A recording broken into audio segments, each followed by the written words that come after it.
തലത്തിലായാലും പിന്നെ പൊതു രംഗത്തും അതുപോലെ ടോസ് മാസ്റ്റർ പിന്നെ കൃഷി ഞാന് ഖത്തർ വന്നിട്ട് ആദ്യമായിട്ട് കാണാൻ പോയ ഒരു കുടുംബക്കാര് അടുത്ത കുടുംബമല്ലാണ്ട് കുറച്ച് ഡിസ്റ്റൻസുള്ള കുടുംബക്കാരിൽ ആദ്യമായിട്ട് കാണാൻ പോയിട്ട് ഇവരെ രണ്ടുപേരായിരുന്നു. തോന്നുന്നു നമ്മുടെ ഗ്രൂപ്പൊക്കെ ഉണ്ടായത് അതിന് കുറച്ച് ദിവസം കൂടെ കഴിഞ്ഞിട്ടായിരുന്നു ഈ ഒരു ഗ്രൂപ്പൊക്കെ ഇങ്ങനെ വലിയ സംഭവമായിട്ട് വന്നത്. എന്താ പ്രവാസ ജീവിതം അവസാനിപ്പിച്ചു പോകുന്നവർക്ക് എല്ലാവിധ ആശംസകളും നല്ലൊരു വിശ്രമ ജീവിതം ആശംസിക്കുന്നു. Thank you. ഒരുപോലെ ചടങ്ങി നിൽക്കുന്ന സാഹിത്യം നമ്മൾക്ക് മറക്കാൻ കഴിയില്ല. നിലവിൽ ഇവിടെ നിന്ന് വിട്ടുപിരിഞ്ഞു പോകുന്നെങ്കിലും ഇവിടെ ഗ്രൂപ്പുകളിൽ നമ്മളെല്ലാം പ്രത്യേകം ഓർമ്മിക്കണമെന്ന് പ്രത്യേകം അപേക്ഷിച്ചുകൊണ്ട്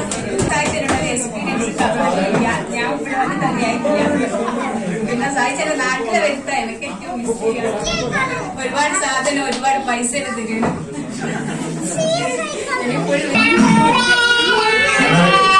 ഫംഗ്ഷൻ ഞാൻ പറയണം ഉദ്ദേശിച്ചില്ല. മാറൂക്കൂടെ വന്നപ്പോ എന്നോട് പറഞ്ഞ 5 മിനിറ്റ് സംസാരിക്കണം. പ്രതീക്ഷയോടുകൂടി ഖത്തറിലെത്തിയ കുട്ടികൾക്ക് വേണ്ടി മാത്രം 2 വരി 6 വരി കവിത ഞാൻ പറയുന്നു. ഒന്ന്, വിത്തമെന്തിനും അത്യന്നോ വിദ്യ കൈവശമാവുകയിൽ വെണ്ണയുണ്ടെങ്കിൽ നെറുകയിൽ വേറിട്ട് കരുതണമോ. അതിന്റെ അർത്ഥം നിങ്ങൾക്കറിയാം, നിങ്ങൾ പഠിച്ച സ്കൂൾ. അതായത് അറിവ് സമ്പാദിക്കുക. എത്രത്തോളം അറിവ് നിങ്ങൾക്ക് ലഭിക്കാൻ സാധിക്കുമോ അത്രയും നിങ്ങൾ ഇവിടെ നിൽക്കുന്ന ഈ കാലഘട്ടത്തിൽ നിങ്ങൾ അറിവുകൾ സമ്പാദിക്കുക പരമാവധി. അതെല്ലാ വിഷയത്തിലും നിങ്ങളുടെ ജോലി ചെയ്യുന്ന ഏതാണോ ഫീൽഡ്, ആ ഫീൽഡിൽ നിങ്ങൾ കൂടുതൽ അറിവ് സമ്പാദിക്കുക. രണ്ടാമത്തെ കവിത, പരിശ്രമം ചെയ്യുമെങ്കിൽ ഏതിനെയും വശത്തിലാക്കാൻ കഴിവുള്ളവണ്ണം ദീർഘങ്ങളാം കരങ്ങൾ നൽകിയത്രേ മനുഷ്യനെ പാരിൽ അയച്ചതീശൻ. കുമാരനാശാന്റെ വരികളാണ്.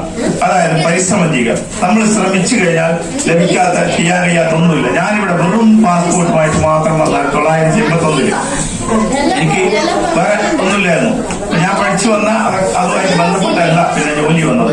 അപ്പൊ ഞാൻ എന്ത് മനസ്സിലാക്കി, ഏത് വിഷയത്തിലാണ് ഇവിടെ വളരാൻ കഴിയുക. അപ്പൊ ഞാൻ എന്ത് ചെയ്തു, 12 വർഷം ഒരു ദിവസം മുടങ്ങാതെ അറബി ടൈപ്പിംഗ് പഠിച്ചു. ഞാൻ സ്വന്തം അറബി ടൈപ്പിംഗിൽ അങ്ങ് വരിക. എല്ലാ ദിവസവും രാവിലെ ഓഫീസിൽ ചെന്ന് കഴിഞ്ഞാൽ 20 മിനിറ്റ് ടൈപ്പ് ചെയ്യാനുള്ള തീരുമാനം ചെയ്തെടുത്തു. അങ്ങനെ 12 വർഷം നിരന്തരം ആ പ്രയത്നത്തിൽ അതിൽ അറബിയും ഇംഗ്ലീഷും. അത് 14 വർഷം ഞാൻ മിനിസ്ട്രി ഓഫ് എഡ്യൂക്കേഷൻ വിദ്യാഭ്യാസ വകുപ്പിലായിരുന്നു. ആ 14 വർഷത്തിനിടയിൽ ഞാൻ ഇവിടെ വെച്ച് ഖത്തറിൽ വെച്ചിട്ടാണ് പഠിക്കുന്നത്. ഇവിടെ വിദ്യാഭ്യാസ വകുപ്പിൽ തന്നെ ഭാഷാ ഇൻസ്റ്റിറ്റ്യൂട്ടിൽ നിന്നും അറബിക്കിൽ ഡിപ്ലോമ കരസ്ഥമാക്കാൻ കഴിഞ്ഞു. ഇംഗ്ലീഷിൽ അരിദോന യൂണിവേഴ്സിറ്റിയിൽ നിന്ന് ഇംഗ്ലീഷ് പഠിക്കാൻ കഴിഞ്ഞു.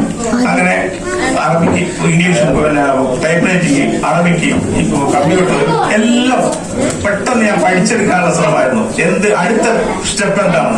അങ്ങനെ 14 വർഷം കഴിഞ്ഞപ്പോഴാണ് പോലീസ് ഡിപ്പാർട്ട്മെന്റിൽ നിന്ന് ഒരാളെ ഒഴിവുണ്ട്, ഒരു ജോലിക്ക് ഒഴിവുണ്ട് എന്ന് പറഞ്ഞ് ഒരു കോൾ വരുന്നത്. എന്റെ ജ്യേഷ്ഠൻ കരീം കാർക്ക് വിളിക്കുകയാണ്, ഒരു വടക്കാങ്കരയുടെ ജാബർ.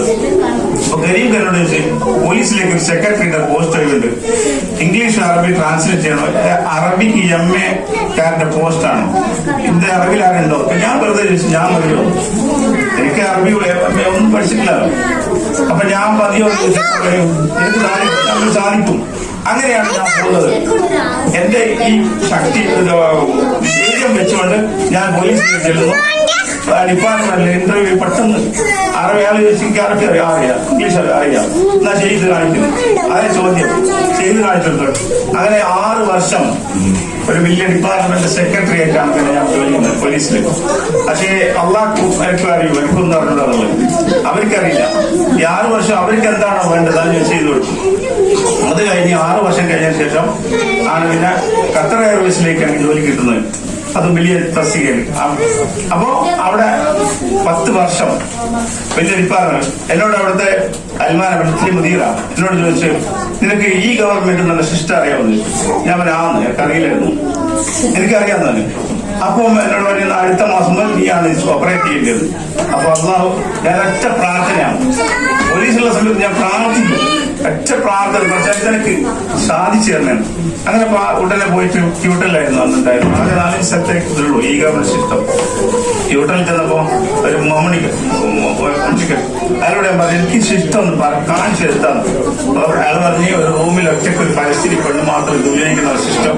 ഞാൻ ദൂരെ നിന്ന് കാണിച്ചു തന്നാൽ അങ്ങനെ ദൂരെ 5 മിനിറ്റ് അയാൾ കാണിച്ചു തന്നു. അത് 9 മണി 12 മണിയാണ് ഇരുന്ന് കാത്തുനിന്ന് മുതിർ നിസ്കരിക്കാൻ പോയപ്പോ കാണിച്ചു തരുന്നതാണ്. അപ്പൊ 5 ദൂരെ നിന്ന് കാണിച്ചത് ആ 5 മിനിറ്റിൽ കാണിച്ചെന്ന വിവരം വെച്ച് ഞാൻ 10 കൊല്ലം ഖത്തർ എയർവേസിൽ ആ ജോലി ചെയ്തു. അപ്പൊ ഞാൻ പറഞ്ഞു വരുന്നത് കുട്ടികൾക്ക് വേണ്ടി പറയുന്നുണ്ട്. അങ്ങനെ അത് കഴിഞ്ഞിട്ട് ആ 10 വർഷം ഖത്തർ എയർവേസിലെ ജോലി കഴിഞ്ഞിട്ടാണ് മെട്രോയിൽ ഒഴിവിട്ട് നിന്നപ്പോ ഖത്തർ എയർവേസിൽ കഴിഞ്ഞപ്പോ എന്റെ ഇത് കണ്ടിട്ട് ഖത്തർ എയർവേസിൽ മടയിൽ ജോലി ചെയ്ത് കണ്ടോണ്ട് ഒരു ഫ്രഞ്ചുകാരനാണ്. അയാളെ വിളിച്ചിട്ട് വേറെ ഒന്നുമില്ല, ഒറ്റ ചോദ്യം നീ ഇതെല്ലാം ചെയ്ത് ഓക്കെ, വേറെ ടെസ്റ്റും കാര്യങ്ങളൊന്നും നടന്നില്ല. അങ്ങനെ ഈ 38 വർഷവും ഞാൻ ജോലി ചെയ്ത് വലിയ വലിയ ഡിപ്പാർട്ട്മെന്റിലും മിനിസ്ട്രിയിലാണ്. അതൊന്നും എന്റെ അടുത്ത് ഒരു സർട്ടിഫിക്കറ്റ് ഇല്ല, 10ാം ക്ലാസ് സർട്ടിഫിക്കറ്റ് കൂടെ എന്റെ അടുത്തില്ല. ആരും ചോദിച്ചില്ല ഒരു സർട്ടിഫിക്കറ്റ് ഇന്ന് വരെ. പക്ഷെ എന്താണെന്ന് നമ്മൾക്ക് അറിയാവുന്ന നമ്മുടെ കഴിവുകൾ നമ്മൾ കാണിച്ചു കൊടുക്കുക. അതുകൊണ്ട് തന്നെ പഠിക്കുക. ഒരു നിമിഷം ഞാൻ 20 മണിക്കൂറൊക്കെ ജോലി ചെയ്തു ഫസ്റ്റിൽ. ഇവിടെ ഖത്തറിൽ വന്നിട്ട് 20 മണിക്കൂർ ജോലി ചെയ്ത ഒരു മിനിറ്റ് വിശ്രമിക്കാൻ ഞാൻ അവസരം കൊടുത്തില്ല. അങ്ങനെ കഠിനാധ്വാനം ചെയ്തതിന്റെ പേരിലാണ് എനിക്കിന്ന് സുഖമായി വിശ്രമിക്കാൻ. എന്റെ 3 മക്കളെ ഇവിടെ പഠിപ്പിച്ച് വലുതാക്കി ജോലിയായി കൊടുത്ത് എന്നെ സംബന്ധിച്ചിടത്തോളം ഞാനിപ്പോൾ കംപ്ലീറ്റ്ലി ഫ്രീ ആണ്. ഒരു ബാധ്യതയില്ലാതെ വളരെ ഫ്രീ ആയിട്ടാണ് സന്തോഷത്തോടുകൂടിയാണ് ഇവിടെ നിന്ന് പോകുന്നത്.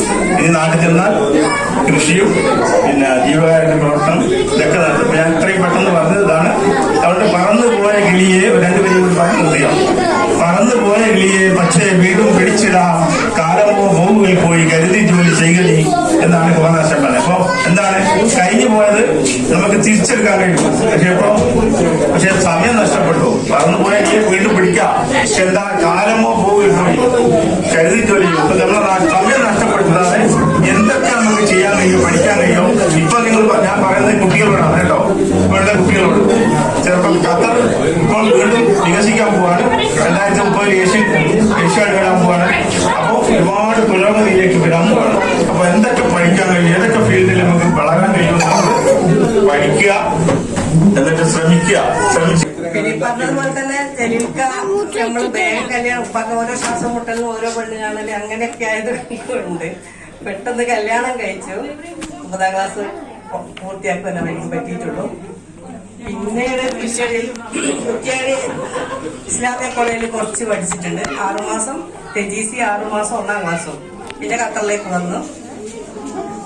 പിന്നീട് എന്താണ് 3 മക്കളായി. അപ്പോ അവരെ സ്കൂളിലേക്ക് പറഞ്ഞേക്കാൻ തുടങ്ങിയപ്പോ നമുക്ക് എന്തെങ്കിലും ഒരേ തന്നെ വെറുതെ ഉറങ്ങി തീർത്തും മറ്റൊന്നും തീർക്കുന്നതിന് പകരം എന്തെങ്കിലും ഒരു ജോലി വേണമെന്നല്ല.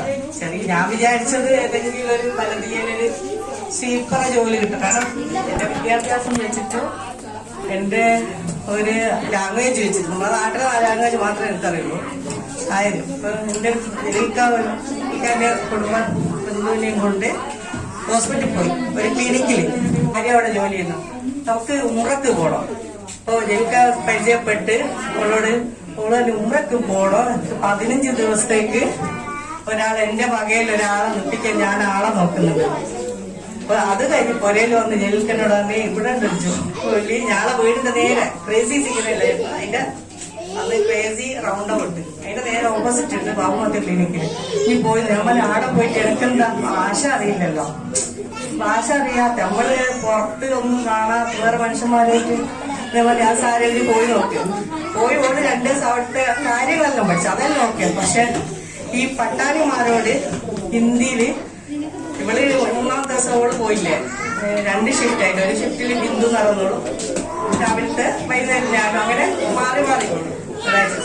അപ്പൊ ജലീൽ ചേർന്ന് ഞാൻ പേര് ചോദിക്കുമ്പോൾ പട്ടാന്മാരെല്ലാം ഇങ്ങനെ നോക്കുന്നു. തുമാരാ നാം ക്യാ ഹേ അന്നേരം പിന്നെ ഈ താടി വെച്ച, കാരണം നമ്മള് സ്കൂളിൽ വെച്ച തുമാരാ നാം ക്യാ ഹേ അതിനെ കുതിരെ ആ ഒരു രീതി വെച്ചിട്ട് ഓരോട് ഓർത്ത്. പിന്നെ എനിക്കാണ് എന്നോട് ചിഞ്ഞെങ്ങനെയോട് ഞാൻ ഇങ്ങനെ അപ്പൊ ഞാനത് മലയാളത്തിലേക്ക് അപ്പം കൈസായെന്ന് പറഞ്ഞാൽ അങ്ങനെയുള്ള ചോദിക്കണം എന്നുള്ള ഞാൻ പഠിച്ച് അറബി ഉറുദു പഠിച്ചിട്ട് ഓരോയിട്ട് അടി കൂടിയിട്ട് ഉറുദു പഠിച്ചു. ഈ പട്ടാളന്മാരുടെ ഭാഷ അടി കൂടിയിട്ട് തന്നെ പഠിച്ചതാണ്. അതേപോലെ തന്നെ അറബി പഠിച്ചത് നമ്മുടെ വുമൺസ് എമർജൻസിയിലേക്ക് ആദ്യം കെമിസ്ട്രിയിലായിരുന്നു ഞാൻ 6 വർഷം. ഇതാണ് വുമൺസ് എമർജൻസിയിലേക്ക് മാറ്റിയത്. വുമൺസ് എമർജൻസിയിലേക്ക് മാറിയപ്പോൾ അവിടുന്ന് ഏറ്റവും കൂടുതൽ എനിക്ക് അറബി പഠിക്കണമെങ്കിൽ ഒന്നുമില്ലെങ്കിൽ ഇവിടുത്തെ അൽമാറി ഫാമിലിയോട് സംസാരിക്കുക, ഇവിടുത്തെ കൊളോക്കൽ ലാംഗ്വേജ്, അല്ലെങ്കിൽ ഈജിപ്ഷ്യൻ പെണ്ണുങ്ങളോടാണ് ഞാനൊക്കെ കുറച്ചും കൂടെ വരാറുണ്ട്. സംസാരിച്ചാൽ എനിക്ക് ഏറ്റവും നല്ലോണം കൊളോക്കൽ അറബി പഠിക്കുക. അങ്ങനെ വാട്ടും അടികൂടിയിട്ട് മാത്രമല്ല, അടികൂടിയാലേ ഇത് ഭാഷ പഠിക്കാൻ പറ്റുള്ളൂ. നേരത്തെ നേരന്നാലേ പറ്റൂല. ഒരു പറയുന്നതിന് ഇതിന്റെ കാരണം ഒരു നമുക്ക് അറിഞ്ഞുകൂടാ പഠിച്ചൊന്നിപ്പിച്ചിട്ടൊന്നുമില്ല. ഹിന്ദിയും ഉറുദുവും തമിഴും അതുപോലെ തന്നെ അറബിയും സംസാരിക്കാൻ അറിയാം, ബാക്കി എനിക്കറിയില്ല. പിന്നെ സ്കൂളൊക്കെ പഠിച്ച് കഴിഞ്ഞ് ഇവിടെ പിന്നെ നമ്മതിന് ജോലി കിട്ടിയപ്പോ, കാരണം അവിടെ +2ന്റെ സർട്ടിഫിക്കറ്റ് അങ്ങനെ വേണം, സർട്ടിഫിക്കറ്റ് ഇല്ലല്ലോ. അപ്പം പിന്നെ ഇവിടെ ഇങ്ങനെ കാലിക്കറ്റ് യൂണിവേഴ്സിറ്റിന്റെ ഒരു ഇത് തുടങ്ങുന്നു. അതായത് ഞാൻ നാട്ടിൽ നിന്ന് അതിനു വേണ്ടി അപേക്ഷ കൊടുത്തിട്ട് വന്നത്. ആ സമയത്ത് ഒരു പ്രാവശ്യം അപേക്ഷ കൊടുത്തിട്ട് അപ്പം ബുക്കെല്ലാം എത്തുമ്പോൾ ഞാനിങ്ങ് പോകുന്നത്. പിന്നെ രണ്ടാമത്തെ ഞാൻ കാട്ടിയപ്പോ ദുബൈയിലാണല്ലോ.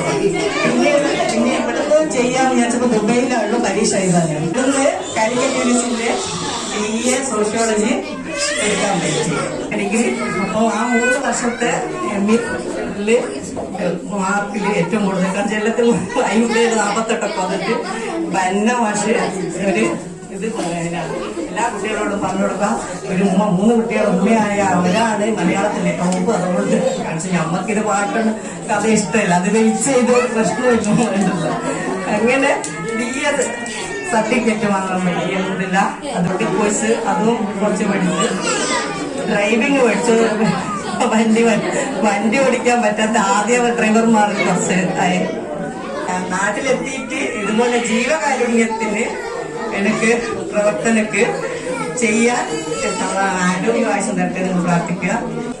കഴിഞ്ഞ 10-11 വർഷമായുള്ള ഖത്തർ ജീവിതത്തിൽ ഞങ്ങളുടെ ഓരോ നാടിമിടുപ്പിലും ഉപ്പയുടെ സ്വാധീനമുണ്ട്. അപ്പം അവര് മിസ്സിങ് എന്തായാലും ഉണ്ട്. ഇനിവേ നമ്മളെ എന്തായാലും പലപ്പോഴും പല രീതിയിൽ വഴിപിരിയേണ്ടവരാണ്. അപ്പൊ ഇൻഷാ അല്ലാഹ് കൂടുതൽ പറയാനൊന്നുമില്ല. എല്ലാവിധ ആശംസകളും. ഇത്ര യാത്രയൊരുപ്പ് ഒരുക്കിയ ഈ ചെറിയ റൂമിനുള്ളിൽ വലിയ കൂട്ടത്തെ ഒരുക്കിയ എല്ലാവർക്കും അഭിനന്ദനങ്ങൾ അറിയിക്കുന്നു. അള്ളാഹു നമ്മുടെ എല്ലാ നല്ല ഉദ്ദേശങ്ങളും തക്കതായ പ്രതിഫലത്തോടെ സ്വീകരിക്കുമാറാകട്ടെ എന്ന പ്രാർത്ഥനയും സ്നേഹവും മാത്രം ബാക്കി വെച്ചുകൊണ്ട് നിർത്തുന്നു.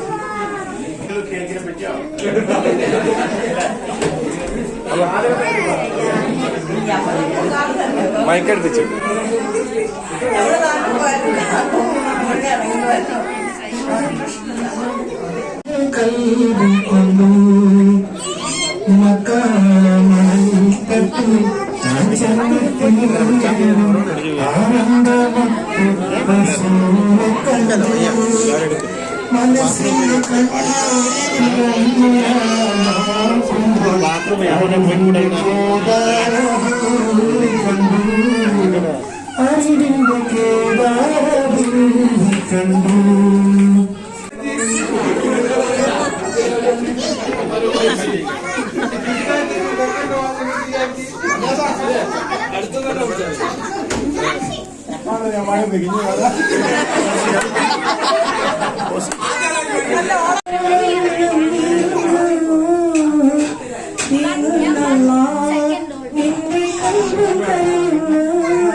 Allah